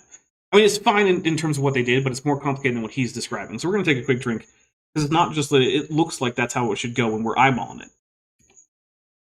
So there are different kinds of traits that organisms can have. And the two vocab words we're going to go for are plesiomorphy and apomorphy. Now, there are subcategories within this, like symplesiomorphy and synapomorphy and things like that, but we're not going to worry about that. We're going to go for like the basic level understanding of what apomorphies are taxonomically restricted to certain groups of organisms within wider groups that all share plesiomorphy. So, for instance, a plesiomorphic condition for tetrapods is pentadactyl limb, which means limbs with 5 digits. So, if you're a human and you look at your hands or your feet, you will find that unless you've lost any or you have some kind of birth defect, that generally, as a human, you have 5 fingers on your left hand, 5 on your right hand, 5 toes on your left foot, and 5 on your right foot. That means you have the plesiomorphic condition. Now, some animals, for instance, say 3-toed sloths, among the mammals, have an apomorphy of reduced digit count. They only have 3 toes. Other animals, like horses, have an even more extreme apomorphy of only having 1 toe in terms of actual phalanges, and 3 if you count metatarsals and metacarpals, because they usually have what are called splint bones that are metacarpals and metatarsals for digits 2 and 4. Yeah, I had to actually look down at my hands to double check to see if I was counting digits correctly. So when you have something and you want to say, okay, I think this is a transitional fossil. What you look for are, does it have some, but not all, of the apomorphies of the later group, while having more of the plesiomorphies of the earlier group than the later group normally retains? So, for instance, a tridactyl hand with separate digits that don't fuse together is plesiomorphic for basically neotheropod. It's a little bit more complicated than that, but we'll just say it's basically that. Which means if you find something that looks like a bird, but it has that plesiomorphic characteristic, and it has some, but not all of the apomorphies of birds, it is in fact a transitional morphology, whether or not it's directly ancestral. Now, I know I have a few super chats to read. I will read them after this thought. Now, if you have a series of transitional fossils, and you arrange them in terms of increasing apomorphies that they share with the later group, and decreasing plesiomorphies that they share with the broader, older group, you have a transitional sequence. And it doesn't actually matter exactly how old the fossils in particular are. What matters is the morphological characteristic. Because again, we don't think that more basal morphologies will simply go extinct over time just because they're more basal, nor is it a requirement that we find them in a strict chronological order of increasing apomorphy. So that is the reason that these animals are arranged this way, because they are arranged in terms of increasing apomorphies of aves and decreasing plesiomorphies of a more broad Dinosauria. Got a few things here. So, Heather, Schrodinger's fossil coon for $5 says, another example, Anomalocaris anomalous shrimp turned out to not be a shrimp at all. Oh my goodness, if you talk about the number of things that aren't shrimp that have the word caris in their name, it is absolutely bonkers how many things have that. Yeah, it is pretty crazy. There are lots of carises. Mm-hmm. Russian, a pre-Yiddish math tutor, Keller for $1.99 says, what is red hair? It is hair with lots of pheomelanin. I don't know how else to answer that. I'm not sure if that's what you were looking for. Giovanni Sousa Marx says, I'm pursuing my master's degree and applying lessons to undergrads on the evolution of theropod skulls. That sounds super cool. This, by the way, this is for 10 Brazilian reals. I don't have my own channel, but if it counts, I've interviewed Tim Coulson recently. I would love to see that. But again, this is something you definitely want to send me like a DM on Twitter or Blue Sky or Discord about in terms of the collaboration. Because I definitely can't set it up right now while we're live streaming. But it does sound like you've done some very interesting work, and I'm very interested to hear about how you're doing, like what you're teaching the undergrads about the evolution of theropod skulls. Because that sounds like a really, really... So, let's see. This is that illegit thing. This is that self-contradictory thing. And except nothing about it is self-contradictory. Okay, this is for creationists broadly, not just Charles Jackson. The fact that you don't understand evolution is not a point against evolution. That is not how it works, right? That's just like if I come around saying, well, I think Christianity is dumb because I think that cannibalism is silly, and I'm pretty sure Christians engage in cannibalism on Sundays. The fact that I misunderstand your belief about the Eucharist doesn't mean that you're wrong about Christianity, and it's not a good critique of Christianity. In fact, I specifically chose that particular misunderstanding because it was directly a libel levied against Christians in Roman history as an excuse for oppressing those Christians. So my misunderstanding of Christianity isn't a criticism against it, not a point against it, it's not an argument against it. Similarly, your misunderstanding of evolutionary biology is not an argument against evolutionary biology, nor is it a valid criticism or anything other than you showing that you don't know what you're talking about. It's the same thing as when a flat earther says, we see too far, and then when you do the math on perspective, it turns out, no, we don't see too far. That wasn't a critique of the globe. Not understanding how things work is not a point against those things being true. Vandalia 1998 with $9.99 US says, creationists say, what's the missing link between A and B? Biologists say, I wonder what goes between A and B. Let's see where we might find it. Plus, you missed my previous super chat. Oh, I did? I'm so sorry. Okay, hold on. Let me first add this one in, and then I will try to go back to your old one. Oh, I did miss this one. I'm sorry. and I had it on my list of things to talk about, so I'm so sorry. Vandelli 1998 for 199 says E. coli is just a bacterium. Yeah, they'll say that a lot about the Lenski long-term E. coli experiment. Even though, by the definitions by which we normally define E. coli, they're no longer E. coli. And yeah, they'll also just say that, well, it's still a bacterium, lumping an entire kingdom and essentially, basically a domain into one kind. And yet humans, a single species, are a different kind. It's like, you guys don't have any consistency. None at all. Which is frustrating. Dwayne T. Gish said, "It's unbelievable what unbelievers have to believe to be unbelievers." Dwayne T. Gish, a guy who is famous for being the source of the name. Oh, why is of a dishonest debate tactic. Sorry, said something pithy. I just don't care. If in my later years, I become the name for a dishonest debate tactic, I will just die, I think. Yeah. How embarrassing that would be. I mean, to be fair, that's what Dwayne T. Gish did. Mm-hmm. Yep. What you have to go through mental gymnastics and backflips and all this counter stuff to try to make yourself believe. Yeah, not believing that all of the scientists around the world are part of some evil conspiracy to crush the truth of God. Yeah, I'm drinking for this because they're. Do what? I'm drinking for that. Keep going. Oh, okay. Yeah, no. There's no conspiracies involved in that, right? It's just that's exactly what's happening. All the scientists are being paid off to lie about the science because they're paid by, I don't know, the Democrats or Jews or someone because reasons, right? So mm-hmm. Yeah. That's thing is totally believable. That the mental gymnastics required to be a young Earth creationist involve thinking that there's a conspiracy in essentially every single aspect of science. Because remember, for young Earth creationism to be wrong, it's not just evolution that needs to be wrong. It's chemistry, it's quantum physics, it's relativity, it's optics, it's geology. It's almost every single aspect of science needs to be fundamentally reworked and started back from scratch. Because none of it actually works if young Earth creation. None of it. So, yeah, if you want to talk about mental gymnastics, buddy, let's talk about the version of reality where we have to abandon everything we know about science in order for it to be true. And here's a hint. That's the young Earth creationist version. I do believe in spooks. I do believe in evolution. I do. You gotta just try so hard. It's hard to have faith in this stuff when the facts and the science and the logic go against it. Again, the fact that you think that that's what's happening in this is not a sign that there's a problem with evolution.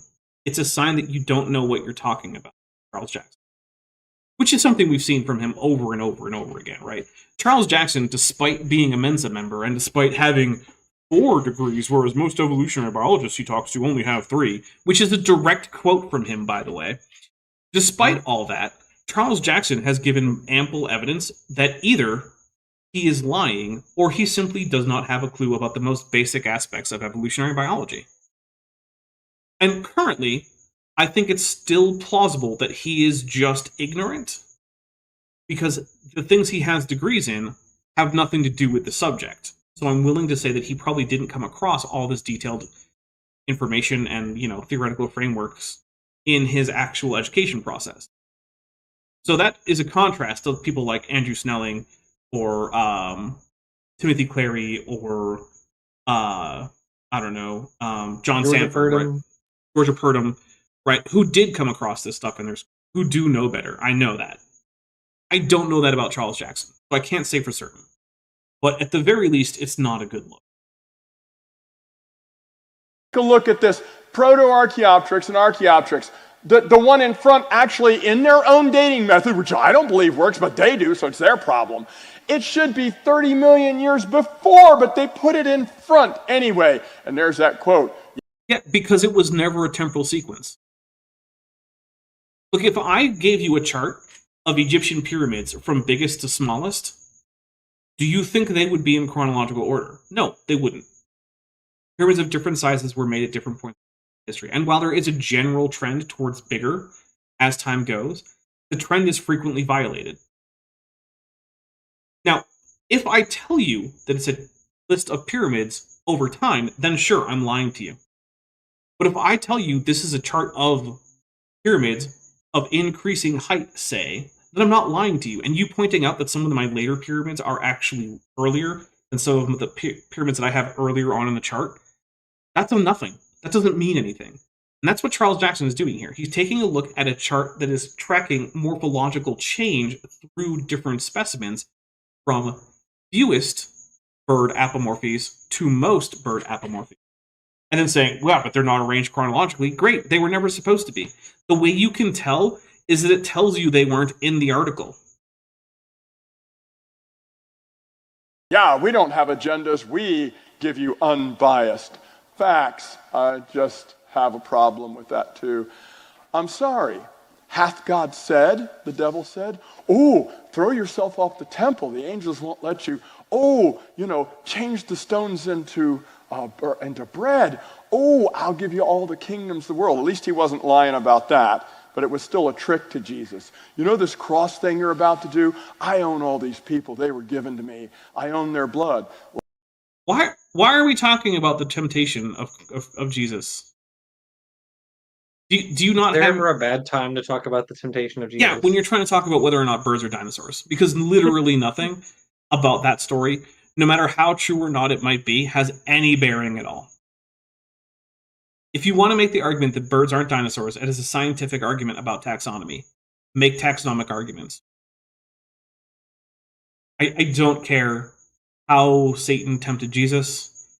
I don't care about anything to do with how Jesus resisted that temptation, how true or false it is, how true or false the resurrection is. Literally nothing about that has any bearing on the question, are birds dinosaurs? None of it. It's like Mr. Batman is back, right? In case you guys don't know, I did a debate with a guy who calls himself Mr. Batman. He's a former substitute teacher who got fired, was asked to resign after he was, caught by the cops continually harassing a lesbian couple by, holding up signs and shouting through a loudspeaker, if I remember correctly, outside of their place of business, literally because it was owned by a lesbian couple. I had a debate with that guy. Yeah, that guy. Gigantic piece of scum. And his argument was basically, if you don't have a reason to think that abusing young humans, I'll say, for YouTube purposes, is evil, then you can't then evolution is false if you do still think it's bad, which doesn't answer the question at all. In fact, in that argument, for that discussion, I granted him creationism because the argument was, are birds dinosaurs? I can grant creationism and still argue for that, which is one of the reasons why it's a really stupid position for creationists to take. Like the White Witch in Chronicles of Narnia, Jadis, she owned a traitor. I always thought it was Jadis. All right, here we go. We're gonna do a poll. All right, we'll start a poll. How do you pronounce Jadis? Go with. I'm not going to bother you with the IPA. We're just going to do Jaydis or Jahdis, and of course, there's also always the option. Sure. I'm not saying I'm right and that it's Jadis and not Jadis. I'm just saying I always thought it was Jadis. I think that's actually how some of the movie adaptations. I don't know. Vote if you want to. There, Aslan, and Satan's telling Jesus, I think, I'll give them to you. You won't have to do the cross thing. I'll give them back, and you can have them, and let them just be redeemed. I'll take my claim off of them. Just worship me. That's all the payment I want. That's all. That's all. The tricks of the devil. What ended up, this is the thing that burns me now. After all of this, finding out that they fake stuff and they believe it, they rearrange things to make it look good. Now what, after National Geographic, what showed up in the school textbooks? This is... Okay, I'm going to take a drink. Now, I gotta say, Charles Jackson has to know he's wrong about this, right? Charles Jackson, PhD in education, does not believe that textbooks are looking to National Geographic for their content. You would hope. He absolutely knows that that's not true. Whatever is in this inquiry textbook, it has nothing to do with what was in a pop sci magazine, like at this point, some 30 years ago. That is not how textbooks work. Textbooks are primarily written by people who are involved in the subjects that the textbooks are about, although usually not as active publishing researchers. And they are usually going with the best confirmed science they can get from that literature, which usually means they're about a decade or so out of date with the cutting edge. But that's in large part because the cutting edge changes so often, and it can go back and forth. And so trying to keep a textbook up with the cutting edge is just going to mean you're going to have to rewrite huge swaths of that textbook every single edition, which no one wants to do. So no, this has nothing to do with what was in the National Geographic. Now, did this get published after that National Geographic article? Yeah, sure, maybe. Does it include similar information as to what's in that article? Yeah, sure, maybe. But they both contain that information for fundamentally the same reason. Because that's what's in the literature and has become the consensus. If you want to argue that, say, textbooks shouldn't include this data, your argument isn't with the textbook writers, it isn't with National Geographic, it isn't with a bunch of teenagers in your audience, it isn't with the creationists, it's with the literature. And you know the thing that creationists do the least often when trying to argue that their idea should be in textbooks? It's published in the literature. They don't never do it, but it's almost completely unheard of. It's not quite, but it's very, very rare. And they never make waves when they do. And even when they do, they often publish things that don't actually contradict the scientific consensus on any of these things, because they know they actually can't provide that. And instead, a lot of times what they're doing, it seemingly is just publishing for show so that they can say that they have actual real peer-reviewed publications on this subject. Kind of like Andrew Snelling. Plenty of papers, all completely conventional. Sorry, go ahead. No, that's a good example. I was thinking of oh gosh, it's two creationists who wrote a summary piece or review of different methods of soft tissue preservation. But their article says like, yeah, iron definitely does aid in soft tissue preservation, but then like they say in the creationist literature that there's no evidence for like iron aiding in tissue preservation, which is odd that I would say one thing in the literature and then something completely opposite when they're not in the regular literature. It's so weird. So That is strange. odd, isn't it? Mm-hmm. All right, we're going to hit play. Inquiry into Life by Sylvia Mader, the 11th edition. I'm teaching out of the 14th edition now. I've taught out of the 7th edition. It's a secular college level biology textbook. Well, look at what's in the book. There it is. How evil. There's Oh, no. the Sinosauropteryx, the fuzzy-plucked chicken lizard, the velociraptor. I'm going to point out that this is even less like misinterpretable as a chronological diagram. Right. Because it's explicitly a cladogram, which does not mean that those things were in some kind of chronological order. It means that their common ancestors are presumed to be in some kind of chronological order, but you'll note that it actually puts them all as contemporaneous if we treat the y-axis as time. So, yeah. This right here is almost certainly Charles Jackson intentionally lying. I don't care how little his education had to do with biology in particular. If he's teaching from a biology textbook that includes cladograms, he knows how cladograms work. And he knows that this is not purporting that these animals only came about in a particular order. Archaeopteryx and modern birds, they picked a blue We're gonna jump jay. for that, by the way. And the only problem is the dates aren't in that book. Jesus Christ. I'm going to take another drink. It's because they're not talking about the dates, man. Oh. No one... When you draw a cladogram, you don't usually date the terminal branches. You don't even usually date the nodes. Because usually cladistic analysis can't recover actual dates. You need things like genetic comparisons and things like that to date things like the nodes. And we don't have that option in fossils. But here's the fundamental thing. Creationism predicts no transitions. Evolution predicts yes transitions. Which one do we find? Yes transitions or no transitions? Jackman, what do you think? Yes, transitions. There you go. We just confirmed evolution and disconfirmed creationism. I don't care what dates are on the transitions fundamentally, because nothing about evolution predicts that we have to find some strict chronology and that organisms with basal anatomies have to go extinct because organisms with more derived anatomies have evolved.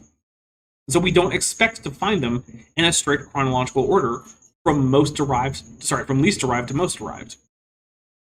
But what we do expect to find are transitional forms. Creationists still, to this day, spill gallons of ink talking about how there are no transitional forms. And yet, here they are. That is a direct piece of evidence against creationism and for evolution. And by creationism, I mean special creation of biology. Specifically. There are general creationists for whom this would not be a falsification. People like deists or theistic evolutionists and things like that. With whom I really have no bone to pick in terms of science. I just don't care. If you think that theistic evolution is true, great. You're not denying science. Have fun with it. How do you pronounce Jadis? We have 54 votes. Jadis at 50%, Turtle at 42%, and only 7% went with Jadis. I actually expected it to be a little bit closer, but okay. I'm glad to know that I'm at least in a plurality when it comes to how to pronounce the name of the witch from the... And also, I guess, from the Sorcerer's Apprentice? Or Sorcerer's Nephew? What's the name of the last book in the Chronicles of Narnia? I don't remember. The last book, chronologically, or like in terms of which one was written? Chronologically, it's the first book, but in terms of publication date, it's a prequel. Let me know in chat. One of you guys knows. Like National Geographic, the Magician's Nephew? Magician's Nephew. Okay, yeah, I got it completely wrong. There we go. Yeah. Okay. I don't know what I was thinking with Sorcerer's Apprentice. Guys, it's been a while since I've read the Chronicles of Narnia. You're thinking the Sorcerer's Apprentice? Wasn't that the Mickey Mouse? That might be it. Yeah, that was a short from Fantasia, wasn't it? Yeah, it sure was. That's right. Okay. It was pretty darn good. It was. I generally like Fantasia, although the I less like the racist centaurs. But they don't usually include that in the movie anymore. They just cut that section out. Well, Disney is the company responsible for the life ain't too bad now that slavery's over. Yeah, look, Disney has carried a lot of water for racism over the years. I'm glad they're now embarrassed enough to cut most of that out and not republish it, but it's there. Science Crumble Raisin Nerd for $3 says AIG are a sack of spinuncula. Thank you very much. I will take that. Also, only added 2 to the count, so I'll fix that. And we'll take a drink. Let's see. Lesbian Andrea, who's been a member for 15 months, says I was also a Nick Cage. Oh, it was also a Nick Cage movie. Was it? The Sorcerer's Apprentice was a Nick Cage movie? Huh. I might have to find it. I think you're right. That sounds familiar, actually. Might have to look into that. Hold up. I saw both Arcadia and Longlegs this year, which were the 2 Nick Cage horror movies that came out this year. So, I think I appreciate Arcadia more than most people. I vaguely remember this. Borg Emporia, who's been a member for 16 months and is at the amnio level, says, can the next emoji be a Gamera to go with Godzilla and Mothra, since turtles are the best tetrapod and Gamera is the best turtle? Well, first I'll take a drink, because you use the emojis. I don't know. It's always hard for me to say what will be a good emoji. Mostly because, I don't feel like there's a thing that people are really, hungering for with an emoji that will actually get used. So I'm not really sure. Then Fitz of We've Been Evolutionized Rage gives 1 Dapper Dinosaur membership, and I will take a drink for that. Thank you very much. It is greatly appreciated. The Sorcerer's Apprentice 2010 PG 1 hour 49 minutes. Huh. I might have to take a look at that. All right, here we go. The dates aren't in there. Look what it says. The evolution of birds. The traits we think of as characteristic of modern birds have evolved in stages over many millions of years. Mm-hmm. But they don't have now the lie. That it's not a lie, because the implication was never that the terminal branches were in chronological order. Again, Charles Jackson, if you were to ever watch this, which I know you won't, you not knowing how evolution works is not a valid argument that evolution doesn't work. That's not how logic works. We're going to get a little bit more of Charles Jackson, then we're going to start wrapping things. Is a lie because they're not even admitting that they put them in the wrong order. And maybe They didn't put them in the wrong order. That's a cladogram. The correct order is the order of increasing apomorphies, because that's how nesting works in cladistics. You find organisms that show more apomorphies, they're more closely related, so you put them closer together in the cladogram. And if you're going from basalmost to some endpoint of modern organisms like this chart is, there's no other way to arrange the cladogram, because cladograms are fundamentally not about temporal order, especially at the terminal branches. This is not a timeline. It has never been intended to be a timeline. The fact that Charles Jackson thinks it's a fucking timeline shows that he's an idiot. I had to drop the one F-bomb. Dun, dun, dun. Well, we are on HBO, so it's fine. We get like 5. No, we get 1 because this is a PG-13 stream. Oh, okay.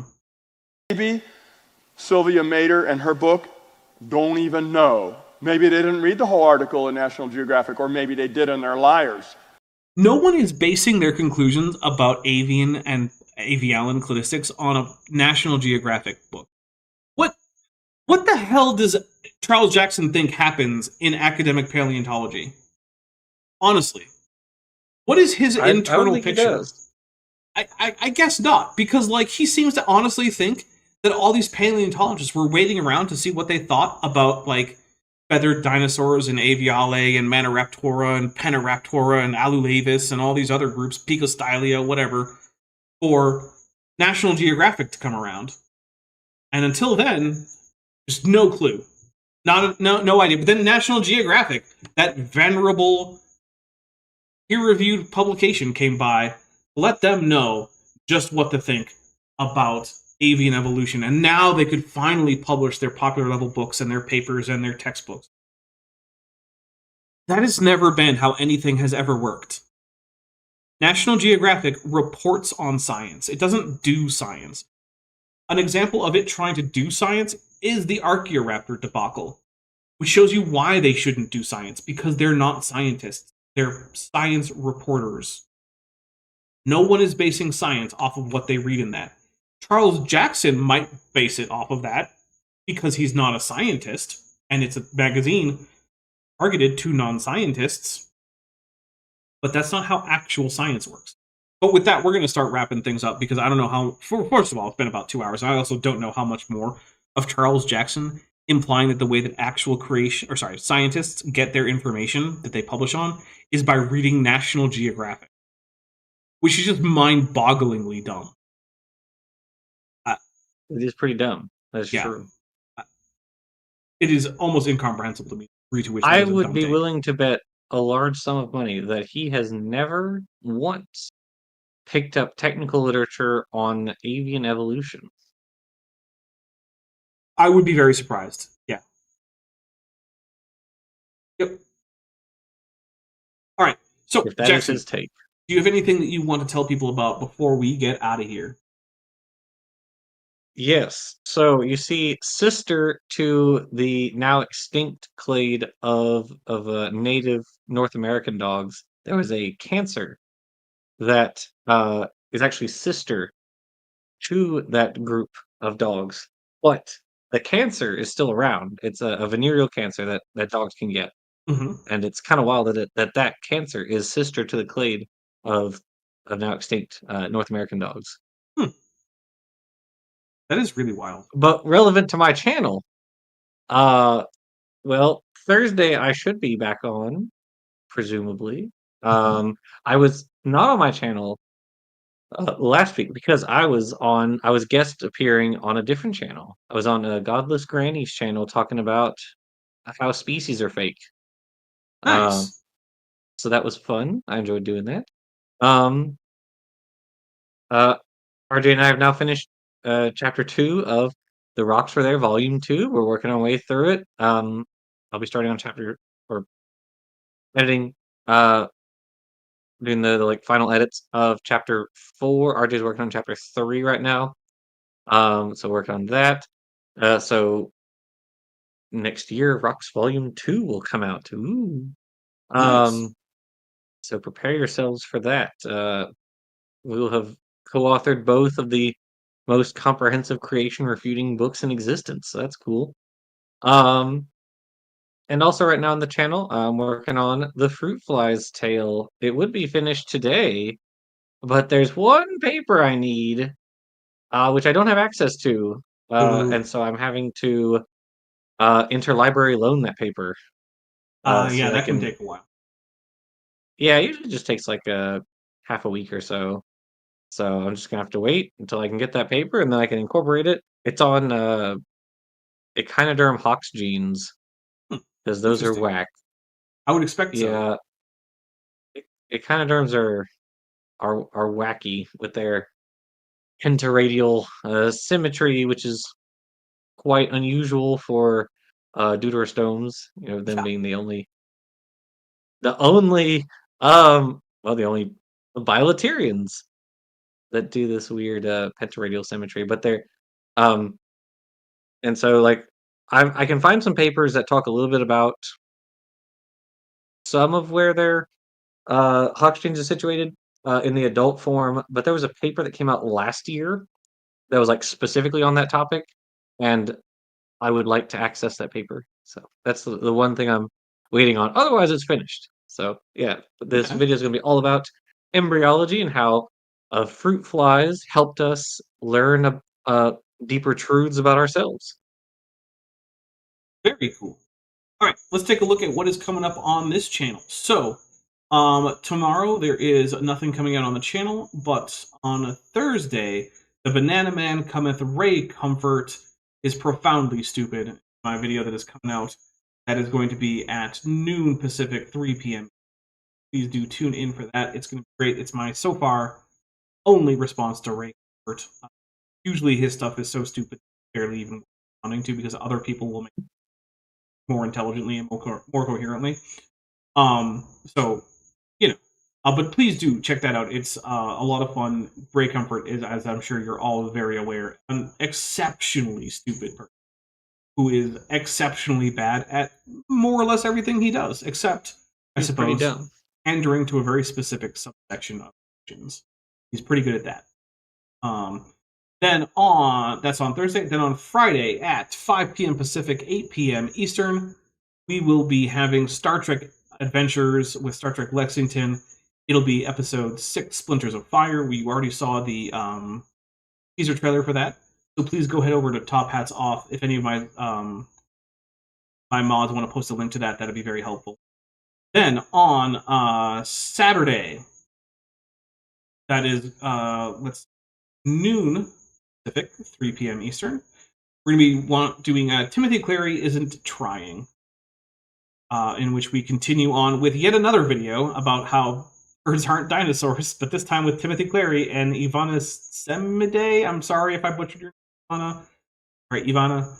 I know that it's at least Ivana, not Ivana, so sorry about that. But one thing I do want to point out is that on Tuesday, November 5th, we will be doing a Kent with Bent. And that is also election night here in the United States. The title of this event is No Election Talk, Kent with Bent 149. I want to be very, very clear. What that means is that I will announce a few times during the stream that there is no election talk, because this stream is going to be a break from the 24/7 round-the-clock coverage of literally nothing but the U.S. be happening in the States.